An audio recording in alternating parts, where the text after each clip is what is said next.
around. There's a lot of food out there, and I think you've heard, I sound like a broken record talking about there's a lot of food out there, but it's not getting to seniors who should not be cooking for themselves. So our proposal is to encourage East Side businesses to become a sponsor. We have actually four different levels: gold, silver, bronze, and sponsor, that would fit most, I think, many budgets. And I'm just thinking that it would be a great way, as Ron said earlier, is communicate that you are supporting East Side, and it's probably some of its most vulnerable residents. So any input from Rebecca? Go to? No, you pretty much said it all. A lot of the seniors that we have, like Janet said, cannot and should not be cooking for themselves. It's a lot easier for them to have these homemade pre-made meals that are healthy and nutritious brought to them. They should not be handling knives. Boiling water. Or boiling water or things like that. And it's very easy to just, even if it's warm, you can still pop it in the microwave, and that's not a dangerous tool. So I don't know if Kayla, do we have that level up? So the links are up, or the donate link is up. Oh, got it. Okay. Okay, but just to say, so remember to mute if you're not talking at the moment. We're just getting some feedback back through the program. Janet and Eastside Elders team, I have a question or two. So it sounds like businesses can donate money, and then you take the money and buy the meals from a local restaurant and take the meals to the seniors. That's level one of the program. Yep. If businesses are a restaurant like Alinda, and wanted to participate in the program somehow, or they were a grocery store and they wanted to participate in the program somehow, should they contact you about a different option or a different level? Yeah, we don't have the capacity to take huge amounts of groceries. Got it. We share a lot of refrigerators at the First Lutheran Church. So anything that, like today, I picked up the meals and I immediately took them to the senior housing place. If a restaurant would like to donate meals, awesome. And we would then get the same sort of response to how we would acknowledge the gift of that. So I think that's essentially it. The link goes directly to our website. We also do have right now a GoFundMe going on that has reaped some funding, but it's either go big or go home at this point, because we were talking about restaurants. Our clients, every restaurant could be open. They can't get there. So bring the restaurant to the client. Nice. Thank you, Janet. So Alinda, do you want to comment? Yes. In those kind of situations, like I served before, this kind of facilities, but for now, how the situation is, the food truck is a good idea. That's what I was thinking. I'm as a matter of fact, I just got invited to do this in Woodbury, and one apartment complex, with a food truck, and I think that'll bring the food to the facility, and people will get the time, and get a lunch and get like a little bit of a stay, on their time that they're only do, like once in a while. So I think that the question would be, are many of the seniors that you're working with Eastside Elders in a particular location, like in a place particular, or are we talking about spread out across the East Side in their homes? Right now we are dealing specifically with the Cambric, which is on East 7th. Oh, okay. Gotcha. Well, that's right down the street from you, Alinda. Yeah. Mm-hmm. And we also, today we took stuff to Pathways in the park, which is the Conway area. There are obviously it's easier to do senior buildings, but as Rebecca knows, personal experience, there are hundreds of seniors out there in the community. And part of her Thursday delivery through Mom's Food Shelf, she delivers to a lot of stuck at home seniors. So, depending on what the quantity, as I say, it's easier to deliver to a building where the building residents or the building manager helps distribute it. But it certainly is quite doable with our network of volunteers, that if food is donated to us, we could then get it to the community at large. Totally makes sense. Thanks for sharing, Eastside Elders. We'll have that donate link up, and we'll do some things with Isaba to share that via Facebook and with the rest of our membership too. Other things that are hot, or questions or comments to make? Looks like Tanya would like to make a comment. No, I actually wanted to share or take this opportunity to share some exciting news from the St. Paul Port Authority. The Port Authority was recently selected as an approved lender for a deed guaranteed loan program. And as part of that, we've committed $1 million in funds to provide small business loans to St. Paul businesses impacted by COVID-19. Just to kind of give you a snapshot of these are, again, it's not a grant. These are actual very low interest loans, but a snapshot of the loan parameters would be, these would be loans for up to $50,000 with a 3-year term and a 2% interest rate. They would be interest-free for 3 months, no payments due for 6 months, and no prepayment penalties. Businesses must demonstrate that they have had negative impact by COVID-19. And again, this is only for St. Paul businesses for 250 employees or less. I will be sending a link out to our webpage, because we do have kind of some pre-application where there's some more information about that. But I wanted to share that because that may be a resource that some of you on this call may utilize, or you may know some other business partners that you want to share this information with. Thanks, Tanya. Sounds like another great resource. Rick, is that the kind of resource you'll be talking to people about too, as people connect with you? Yep, and thanks to Tanya's email, I got it up on our recovery dashboard and local resources page. So great. Let's switch over to you. Okay. Sorry, Alinda, turn off your microphone. I'm sorry. No problem. So just wanted to say, Rick, briefly, it's 3:21. Are there any things that are that are coming hot into the desk for the rapid response team, or any other questions that are on top for people right here in this meeting? Just pop them into the chat. But Rick, just for a second, what kinds of things are you hearing about folks struggling over PPP forgiveness or any other topics?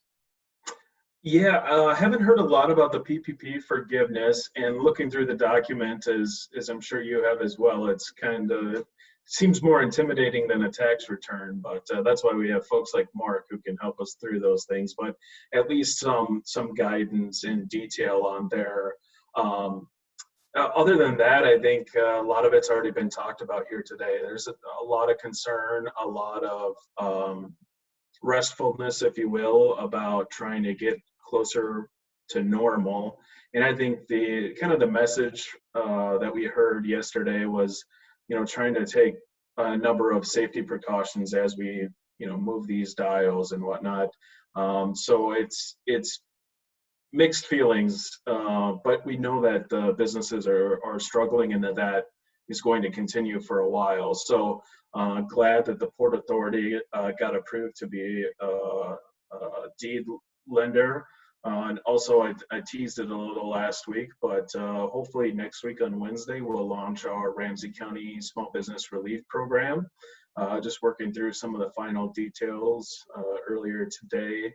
And that'll be about up to a $7,500 grant straight to businesses. So a little bit of relief. We know it's not going to be enough to get everybody back to normal, but hopefully enough to help as this continues. So a lot of concerns and needs yet as this goes on about additional funding opportunities and I wish I would have pressed Ron a little bit harder about potential special session legislation. I know there was discussion at the state about additional resources coming through. We touched on a little bit of the federal government, Congress, potentially allocating some more resources, both for businesses and individuals as well. So a lot of unknowns, a lot of up in the air. And that uncertainty, I think, breeds a lot of anxiety. So we're definitely feeling it as well. But that's really the hot topic this week is anxiety.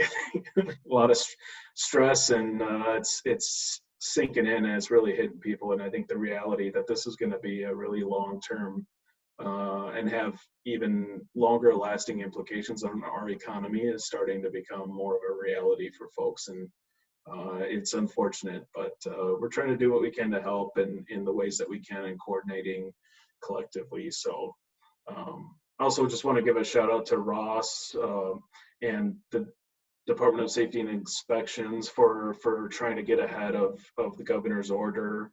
I think we were on a call yesterday as the governor was speaking, and yeah, Paris was there as well. But I just think that the city's trying to move as fast as they can, given the direction, and really trying to be innovative and seeking that input. So I don't know if Ross wanted to add more on that, but it was just really great to be part of that conversation. Thanks for that, Rick.